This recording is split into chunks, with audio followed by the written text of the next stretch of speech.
Então, nono, bem-vindo a essa aula de revisão de Química, hoje sexta-feira, dia 27. Então, na aula de hoje, turma, nós vamos estar abordando aí os principais assuntos que serão aí pauta do nosso TD do mês de agosto. Então, assistam a aula, façam as devidas anotações para que vocês possam ter um bom embasamento para a resolução do TD. Falando aí em tabela periódica, está aí a nossa amiguinha de todas as horas. Então, olha só, turma, só para a gente dar uma revisada. Nós podemos aqui perceber que na nossa tabela periódica nós temos 7 linhas na horizontal, que nós chamamos de períodos.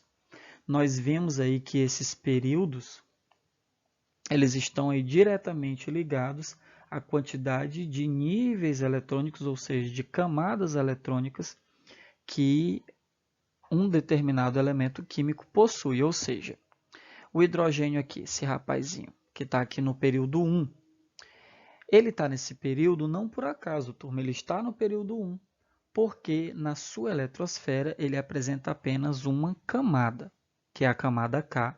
Como nós vimos, existem 7 camadas. Já elementos que se localizam aqui no nosso quarto período, como vocês estão aqui percebendo, dentre eles nós temos o cobre.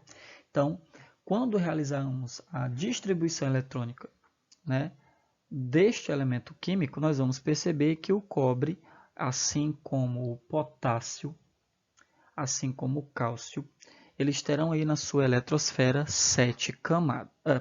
4 camadas. E assim sucessivamente, certo? E também nós podemos perceber que além dessas 7 linhas na horizontal, nós temos aí 18 colunas. Essas 18 colunas, que são essas linhas na vertical, estarão aí representando as famílias ou grupos. Então, turma, nós sabemos que os elementos aí na tabela periódica, eles não ocupam a posição em que eles estão aí por acaso. Nós vimos aí que existem vários fatores que determinaram a posição que cada elemento químico ocupa na nossa tabela periódica.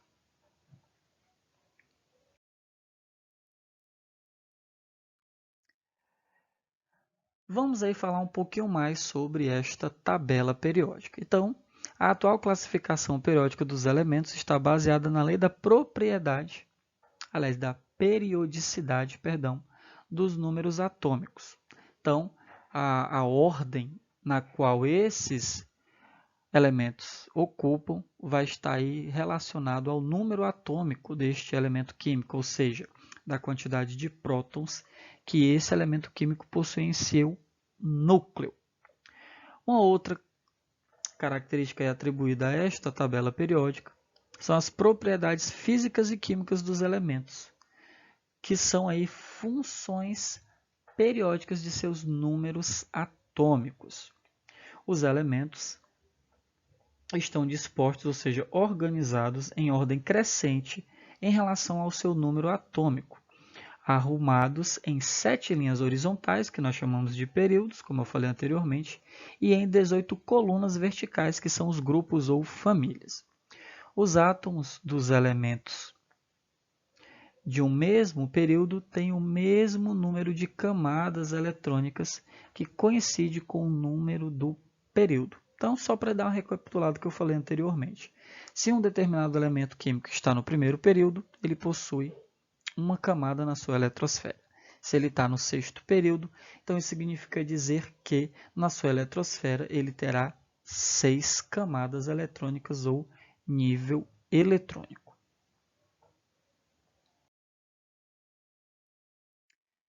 Então, turma, como vocês estão percebendo aqui, ó, nós temos ordem crescente do número atômico.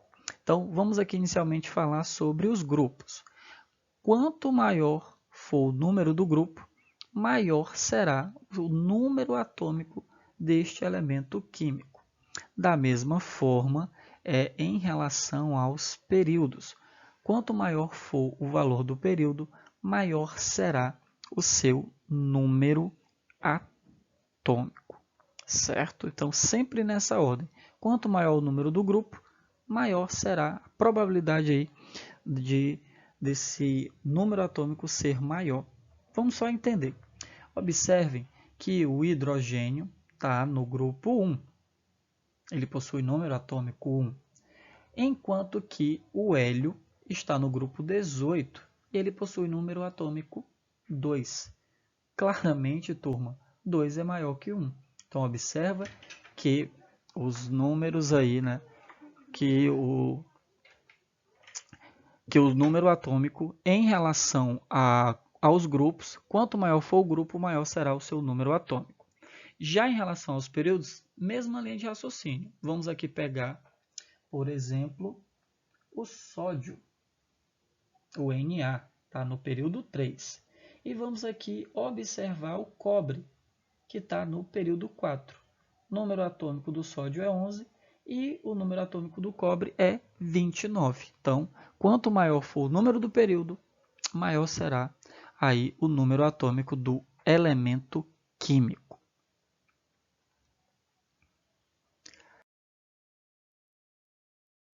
Dando aí continuidade nessa questão da classificação desses elementos, então, de acordo com sua configuração eletrônica, nós teremos aí os elementos que serão classificados como representativos ou normais, os elementos de transição, que possuem taxa simples ou externa, né, que são taxa não, perdão, turma, transição simples ou externa ou transição interna.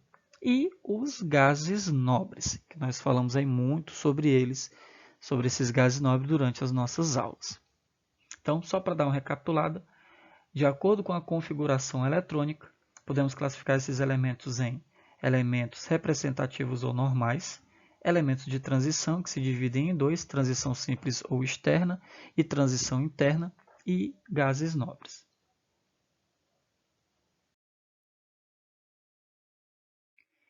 Já de acordo com suas propriedades físicas, esses elementos poderão ser classificados em metais, semimetais, ametais ou não metais e gases nobres.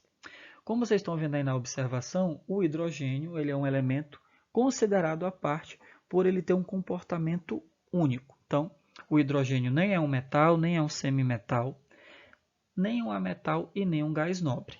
Ele é único aí na tabela periódica.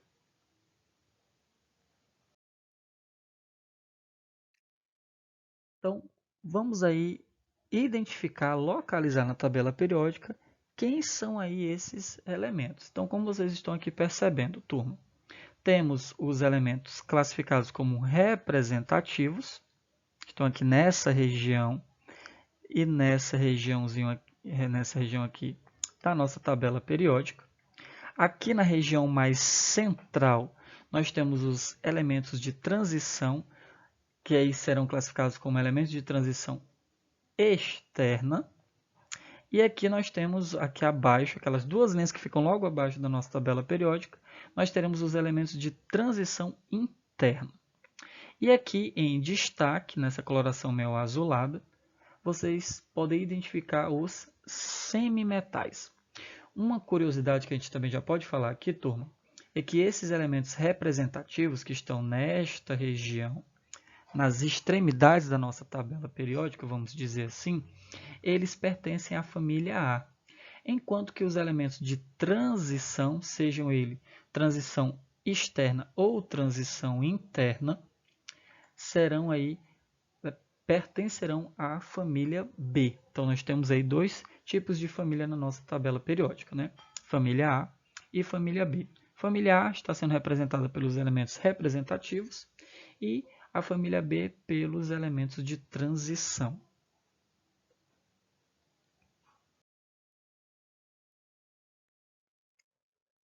Então, turma, vamos aí falar um pouco sobre os elementos representativos, né, que são os elementos aí pertencentes à família A. Então, algumas características que nós podemos atribuir a esses elementos também são conhecidos como elementos normais, são os elementos da família A e os gases nobres. Então, os gases nobres são elementos representativos aí da nossa tabela periódica. Apresentam subníveis energéticos S ou P. Esses subníveis energéticos estão relacionados àquela nossa configuração eletrônica ou distribuição eletrônica, na qual nós pegamos os elétrons que o elemento químico possui e vamos ali distribuindo esses elétrons nas camadas da sua eletrosfera, de acordo com a capacidade que cada camada possui, pois nós já vimos isso. Apresentam camadas internas com subníveis completos, e o número da família a que pertencem é igual ao número de elétrons na camada de valência. O que seria essa camada de valência? Aquela camada mais externa, aquela camada que fica mais distante, que está mais distante do núcleo. E aí nós temos uma exceção que cabe aí aos gases nobres, né? O gás hélio, que apresenta apenas 2 elétrons. Então vamos entender aqui um pouquinho, turma. Temos aqui o cloro, elemento representativo. Então, realizando aí a sua distribuição eletrônica, nós estamos aqui, ó. Temos um S2, 2S2, 2P6. 3S2, 3P5. Então, só para a gente dar uma revisada, então lembre, ó. Então, aqui o subnível S, 2 elétrons, a capacidade máxima que ele suporta, e o subnível P, ele suporta aí no máximo 6 elétrons. Então, se vocês observarem, fizemos a distribuição eletrônica, pegamos os elétrons e fomos aí distribuindo nos subníveis de acordo com a capacidade máxima que ele possui. Então, mas como é que eu sei, professor, se essa distribuição foi feita da forma correta? Simples, turma. 2 mais 2, 4, 4 mais 6, 10, 10 mais 7, 17. Então, está aqui, ó, distribuímos aí os 17 elétrons que o cloro possui. Então, aqui, como vocês estão percebendo, são as camadas internas, ou seja, não é aquela camada classificada como camada de valência, que é aquela mais externa, a que está mais distante do núcleo. Então, aqui vocês percebem que elas estão completas, estão na sua capacidade máxima. Porém, já na camada de valência, a camada mais externa, ela não está completa, ela está incompleta. Aqui no subnível P, a gente percebe que nós não temos 6 elétrons, que é a capacidade máxima que ele apresenta. Nós temos apenas 5. Então, se eu tenho 7 elétrons na camada de valência, isso significa dizer que esse elemento representativo pertence à família 7A. Então, só para dar uma ênfase maior, o número da família a que pertence o elemento representativo é igual ao número de elétrons que nós temos aí na camada de valência e somente o gás nobre hélio foge a essa regra.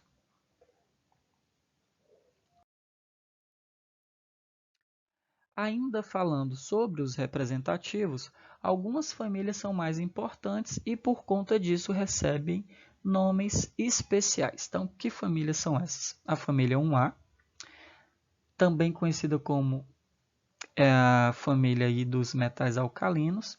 O hidrogênio está nessa família, mas lembra que ele tem um comportamento único. Então, vocês estão percebendo aqui na nossa tabela que outros elementos aí estão localizados nesta família 1A. Então, na camada de valência, né, naquela camada mais distante dos elementos que estão localizados nesta família, nós teremos essa configuração, NS1, onde esse N, como vocês estão percebendo aqui, representa o número da camada. Okay?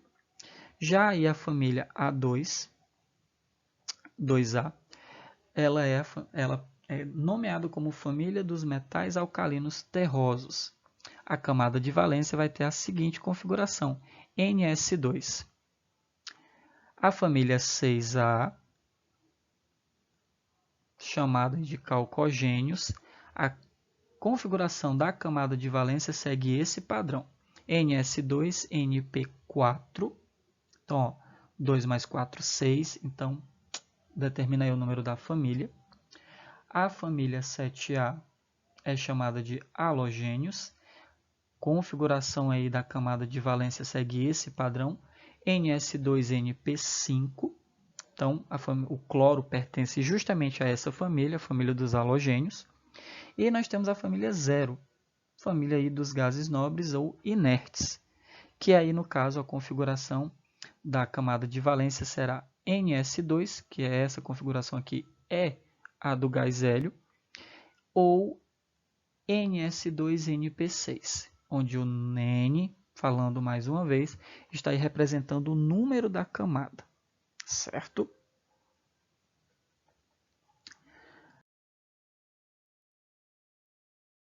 Vamos falar agora, turma, sobre os elementos de transição, que são aqueles elementos aí que pertencem à família B. Então, no caso aí da transição simples ou externa, uma característica que nós podemos falar sobre esses elementos é que eles apresentam o subnível D incompleto na penúltima camada. E no caso da transição interna, eles vão apresentar o subnível F incompleto na penúltima camada. Então, vocês estão observando aqui. Tem aqui o ferro. Então, está aqui a nossa distribuição eletrônica. Ele possui aí número atômico 26, então ele possui 26 elétrons na sua eletrosfera. Feita esta distribuição, o que é que nós estamos percebendo aqui? Camada de valência. Não é o que nós vamos dar prioridade aos elementos de transição, como nós vimos lá nos elementos representativos. Nós daremos ênfase à penúltima camada, a que vem antes da última, né? Então, olha só. Estamos aqui observando que nesta penúltima camada, o nosso subnível D ele está incompleto, porque como nós sabemos aí, né, ele possui aí uma capacidade máxima superior a 6. Né? Ele possui uma capacidade máxima de 10 elétrons. Então, aí ele só está com 6, então ele está incompleto. Isso é uma característica aí dos elementos de transição, simples ou externa. E falando aí, como vocês podem observar, temos aqui a camada de valência.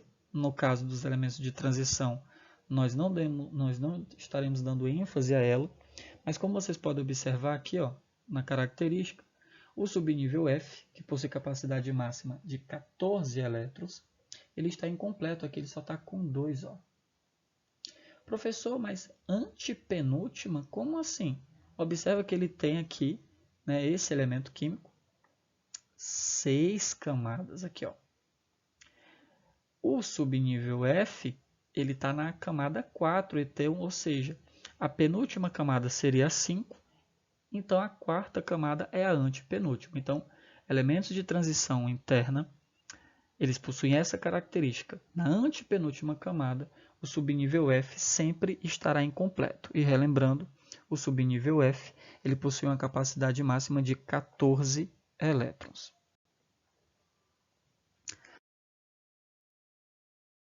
Temos ainda também como propriedade periódica, primeiro potencial de ionização, que seria a energia necessária para arrancar um elétron da camada mais externa de um átomo que está isolado. Raio atômico, que é definido como a meia distância entre dois centros de átomos que estão vizinhos. Densidade, que seria a analogia entre a massa, ou seja, a divisão entre a massa e o volume de um determinado elemento químico, que pode ser chamada também de massa específica. E o volume atômico, que seria a quantidade de átomos que existem em um mol. E isso aí, turma, principalmente essa última propriedade periódica, vocês vão ter que se preocupar com elas mais ali para o ensino médio, certo?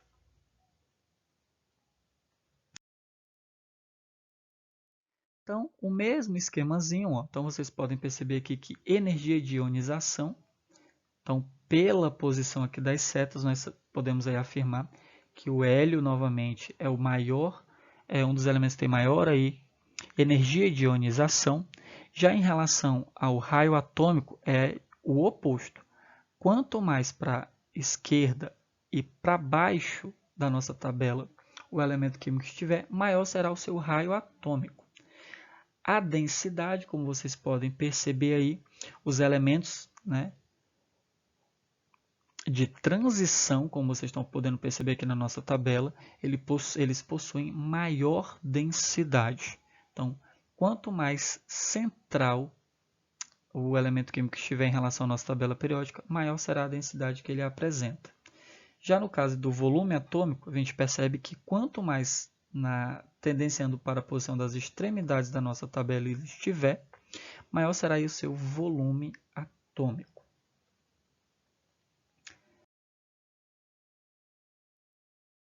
Então, turma, agora nós vamos falar um pouquinho sobre as funções aí inorgânicas, né?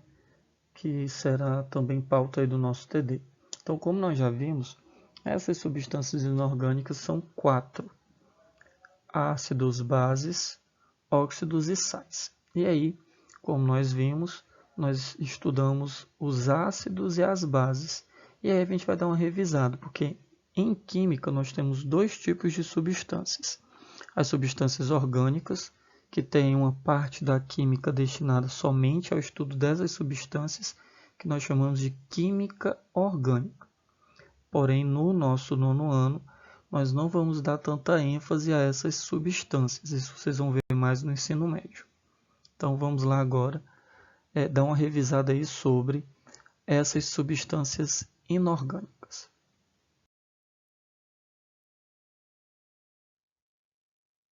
Mas antes disso, turma, vamos aí diferenciar 2 substâncias aí existentes, que são as substâncias orgânicas e as inorgânicas.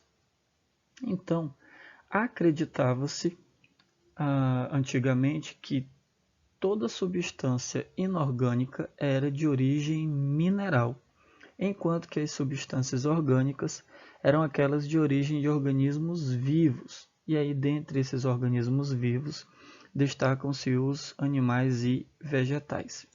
Porém, turma, isso não é verdade, né?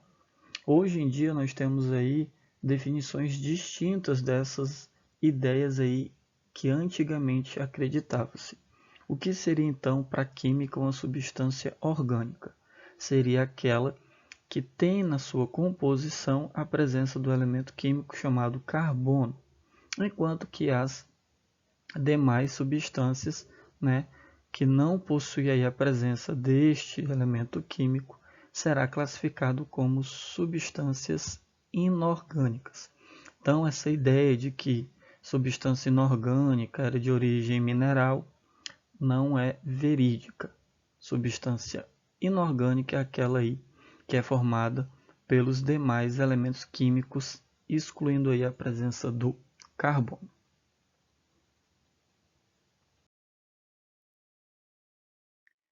É possível classificar uma substância dentro de suas funções a partir de uma análise dos tipos de íons que se formam quando é dissolvida em água.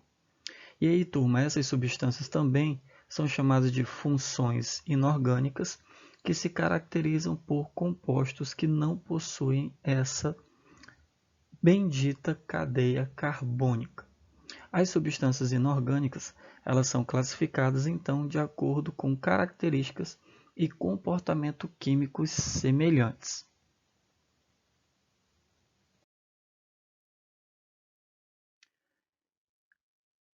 Então, falando aí um pouquinho da teoria da dissociação iônica, né, Arrhenius, em 1884, realizou aí diversos experimentos para explicar a condutividade de algumas soluções. A condutividade elétrica das soluções foi aí analisada, que dependia da existência de íons, que eram aí os responsáveis por transportar essa carga elétrica.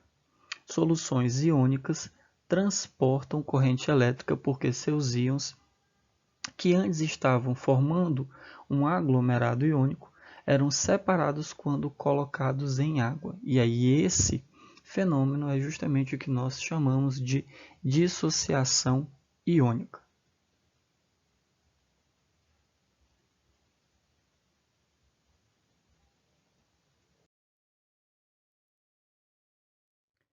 E aí, turma, segundo Arrhenius, a classificação das funções inorgânicas seriam em ácidos, bases, sais e óxidos.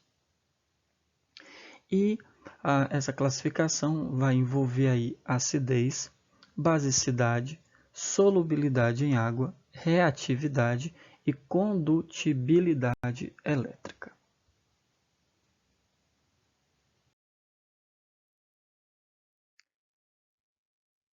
Falando aí um pouquinho dos ácidos, são compostos moleculares que se dissociam em íons em solução aquosa, ou seja, quando entra em contato com a água. E aí possuem hidrogênio que é liberado como cátion quando dissolvidos. Falando mais um pouco sobre as características desse composto inorgânico classificado como ácido, nós temos: possui elemento químico H, o hidrogênio, que quando entra em contato com a água, ocorre a sua dissociação e ele fica positivo, por isso classificado como cátion.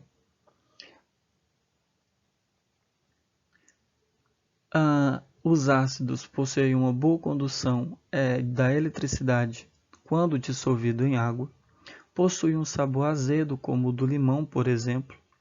Os elementos que formam ácidos se formam por ligações covalentes. Nós vimos que existem ligações covalentes e ligações iônicas. As ligações covalentes, diferente das ligações iônicas, não ocorre aí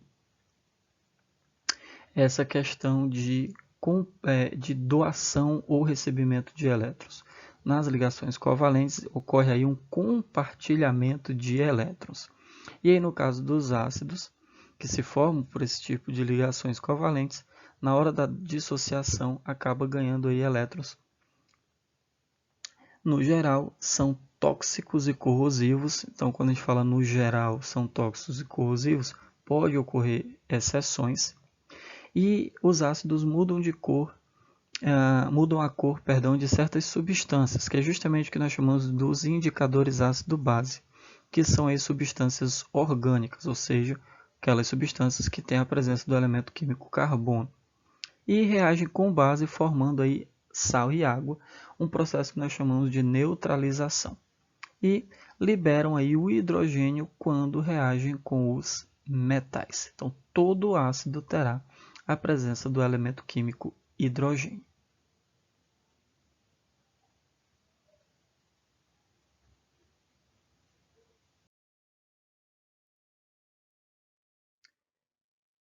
E então, turma, como ocorreria esse processo de ionização, que é o que nós chamamos de formação de íons?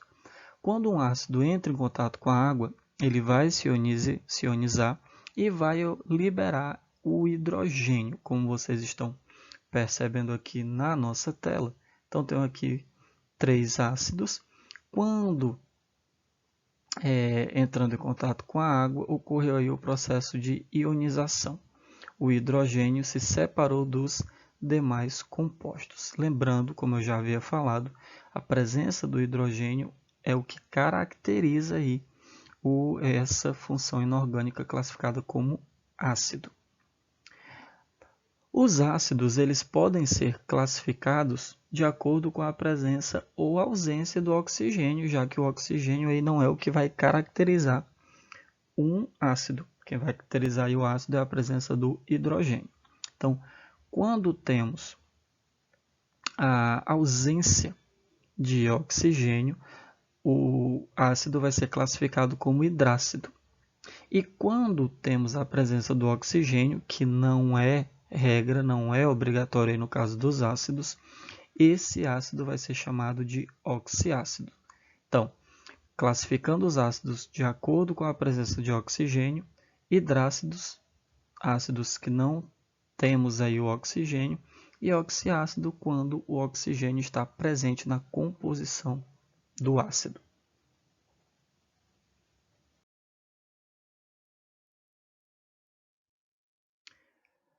Então, olha só, turma. De acordo aí com o número de hidrogênio ionizáveis, certo? Nós podemos classificar os ácidos como monoácidos, quando só existe a presença de um hidrogênio, diácido, quando ocorre a presença de 2 hidrogênios, triácidos, quando temos aí a presença de 3 hidrogênios, como vocês estão percebendo na nossa fórmula molecular, e tetrácidos, quando nós temos aí 4 hidrogênios na composição do ácido. Em relação à classificação dos ácidos em relação à força ácida, nós temos aí nos hidrácidos, eles são classificados como fortes, moderados e fracos. No caso dos oxiácidos, como temos aí a presença do oxigênio, nós temos que prestar atenção em um detalhe, turma, olha só. Então, temos aqui a fórmula genérica, HAEOB, o H é o hidrogênio, o O é o oxigênio e o E é o elemento químico que vai estar aí participando da composição do ácido. Esse A ele vai indicar o número de hidrogênio, enquanto que o B, turma, vai estar indicando o número de oxigênio. Então, no caso dos oxiácidos, para nós determinarmos aqui essa força ácida, nós vamos ter que fazer uma pequena subtração. B menos A, ou seja, quantidade de oxigênio menos quantidade de hidrogênio. Se o resultado dessa subtração nós tivermos 3 ou 2, ele vai ser classificado como forte. Se ele for igual a 1, moderado. E se ele for igual a 0, nós dizemos aí que o oxiácido terá força ácida fraca. Então, temos aqui o exemplo. Ó. Nesse nosso primeiro ácido aqui, nós temos o HNO3. Então, temos 1 hidrogênio e 3 oxigênios. Então, 3 menos 1, 2. Então, ele vai ser classificado como ácido forte. No H3PO4, então, temos 4 oxigênios e 3 hidrogênios. 4 menos 3, 1. Então, ele vai ser um ácido considerado moderado. E no H3BO3, 3 oxigênios, 3 hidrogênios, 3 menos 3, 0. Então, ele vai ser classificado como um ácido fraco. Isso nos oxiácidos. Para determinarmos aí a força ácida, vamos sempre subtrair a quantidade de oxigênios pela quantidade de hidrogênios que há na composição química do ácido.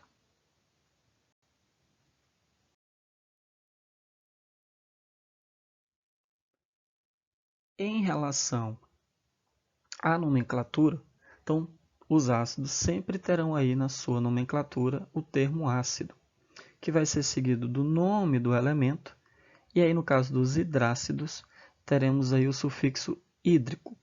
Então, se eu tenho, por exemplo, o HCl, né, esse Cl é o cloro, então aí no caso nós teremos o ácido clorídrico. E no caso aí do H2S, o S aí é o enxofre, então nesse caso nós teremos o ácido sulfídrico.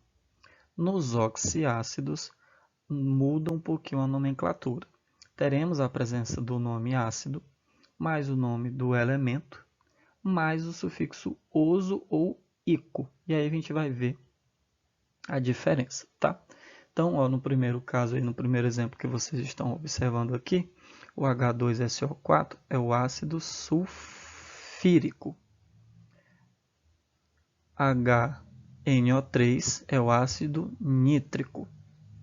H3PO4, ácido fosfírico. HClO3, ácido clorídrico. Olha a diferença aqui, ó. No ácido clorídrico e aqui é ácido clórico. E temos agora também o o H2CO3, que seria o ácido carbônico. Turma, aqui no caso do ácido, vamos pegar aqui como exemplo o ácido sulfúrico, certo? Só acho que para mim que o áudio falhou, então vou repetir. Ó. Então, no caso aqui do ácido sulfírico, nós temos aí algumas observações a ser feitas. Então, olha só. Se ocorrer uma diminuição no número da quantidade de oxigênio, ele vai ter o final oso. Se ocorrer de diminuir dois oxigênios aí na sua composição, então ele vai ter aí também esse prefixo hipo e o sufixo oso. No caso de ocorrer um aumento na quantidade de oxigênio, já que nós estamos falando de oxiácido, nós teremos aí o prefixo per e o sufixo ico. Então, vamos entender aqui. Ó. Então, no ácido sulfírico, nós temos H2SO4. Observem que aqui, ó, no H2SO5, eu tive um aumento na quantidade de oxigênio. Então, ele ficou ácido persulfírico. A fórmula aqui, como nós tínhamos visto aqui anteriormente, H2SO4, ácido sulfírico. Observem que aqui no nosso terceiro exemplo ocorreu uma diminuição na quantidade de oxigênio. Então, ele ficou ácido sulfuroso, certo? E aqui, como novamente eu tive a diminuição de 2 átomos de oxigênio, então ficou ácido hipossulfuroso, certo? Então, de acordo com a quantidade de aumento ou de diminuição do oxigênio nos oxiácidos, nós podemos aí também ter uma alteração na sua nomenclatura.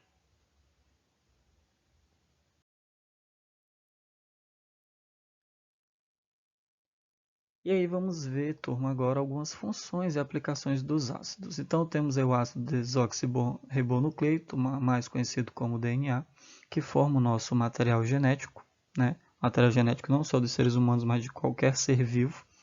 Temos o ácido acetilsalicílico, o famoso AS, que é utilizado como anti-inflamatório, analgésico e inibidor de agregação das plaquetas sanguíneas, evita aí trombose. Temos o ácido nítrico, que é utilizado como matéria-prima na fabricação de explosivos e na fabricação de plástico, utilizado também na produção de fertilizantes e de compostos orgânicos. Um dos ácidos responsáveis aí pela chuva ácida, altamente corrosiva e seus vapores são muito tóxicos. Temos o ácido carbônico, que está presente na água como gás e refrigerante aí gaseificados, aquelas bolinhas que nós vemos. O ácido acético, presente no vinagre, conhecido aí desde a antiguidade, quando era obtido a partir do vinho azedo, usado também na produção de aspirina e usado também para tingir tecidos e preservar madeiras e dissolver gomas.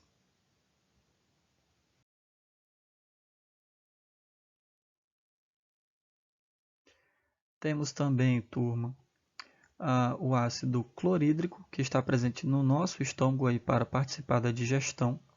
Ácido cítrico, presente nas frutas cítricas, importante na preservação do escorbuto, na prevenção do escorbuto. Temos o ácido cianídrico, utilizado em indústrias como plástico e corantes. Ácido sulfúrico, usado na bateria de automóveis, produção de fertilizantes agrícolas para a produção de adubo, produção de papéis, tintas, plásticos e um dos ácidos também responsáveis pela chuva ácida e também muito corrosivo. E aí também, turma, temos o ácido fluorídrico, que é utilizado na produção de alumínio, corrosão de vidros, decoração em objetos de vidro e é altamente corrosivo para a pele. Então, cuidado com ele.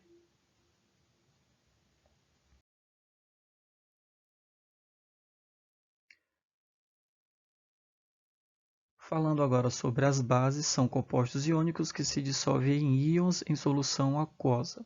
Possuem um grupo denominado hidroxila, que é o OH, que é liberado como ânion quando dissolvido em água. Então, comparando as bases com os ácidos, lá o hidrogênio, quando ocorre a dissociação, ele fica positivo. No caso aqui da hidroxila, ele fica negativo. Então, as bases são substâncias que apresentam o grupo hidroxila do lado direito, ligando-se a metais.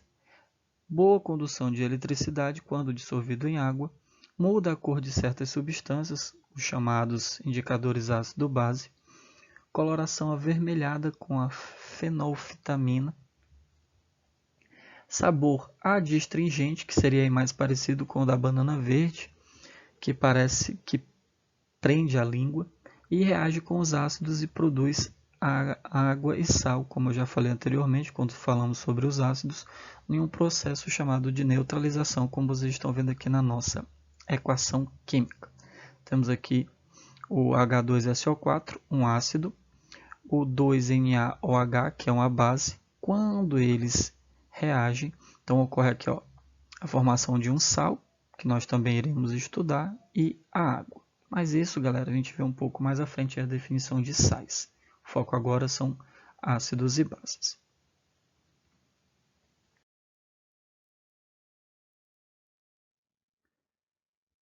Então, olha só. Como já foi explicado, no processo de dissociação, separação de íons que já existe. Então, quando uma base entra em contato com a água, ela se dissocia, ela se separa e libera aí OH-. Quando vamos classificar as bases, nós levaremos aí em consideração o número de grupos de hidroxilas que foram dissociados aí durante o processo. Então, nós temos monobase, quando possui apenas um grupo hidroxila, dibase, quando nós temos 2 grupos hidroxila, tribase, quando nós temos 3, e tetrabase, quando nós possuímos aí 4 grupos hidroxilas, como vocês estão aí visualizando na nossa tela.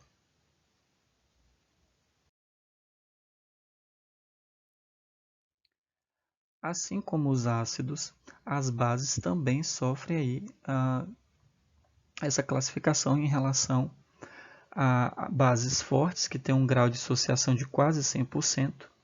Então, nesse caso, aí, temos bases dos metais alcalinos e alcalinos terrosos, com exceção aí do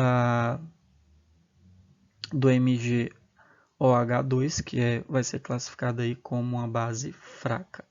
E as bases fracas têm grau de dissociação inferior a 5%, que aí são as demais bases, incluindo aí a base MgOH2, certo?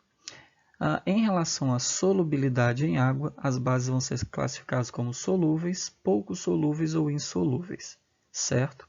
E aí é praticamente para vocês autoexplicativo. Solúvel é aquilo que a água consegue dissolver. Então, teremos bases que a água dissolve, teremos bases que a água não dissolve de forma alguma, porque elas são insolúveis, e teremos aí aquelas bases que vão oferecer aí, uma certa resistência, mas serão solúveis, que aí nesse caso elas são chamadas de pouco solúveis.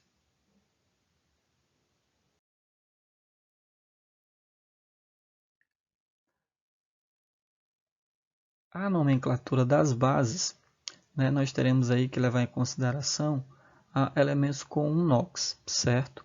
Então, nos ácidos nós vimos que é obrigatória a presença do termo ácido. Nas bases é obrigatória a presença do termo hidróxido. Então, teremos aí na nomenclatura hidróxido de nome do elemento. Então, como vocês estão observando aqui no nosso primeiro exemplo, nós temos o NaOH. Como nós só temos aqui o NOx, então vai ser hidróxido de sódio, já que o Na é sódio.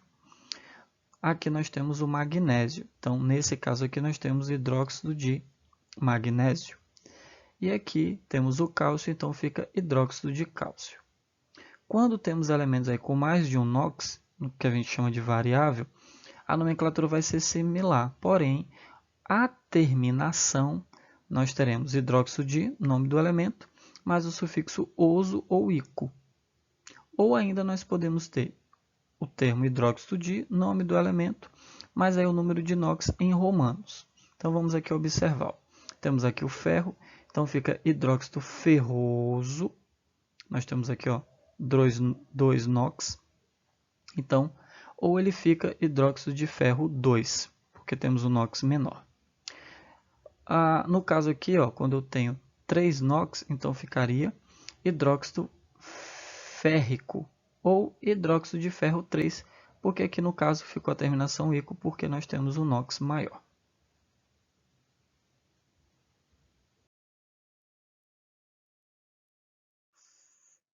Funções que nós podemos aplicar em relação às bases.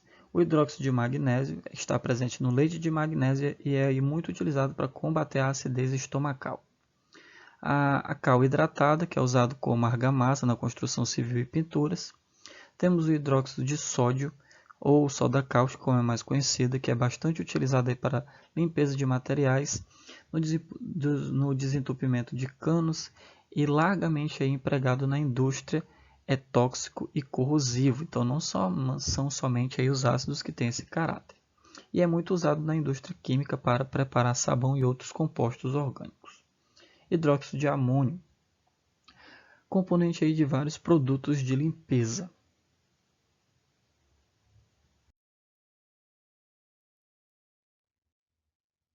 E para finalizarmos, turma, temos aí os indicadores, né, que nós falamos no decorrer da aula, ácido-base e o pH.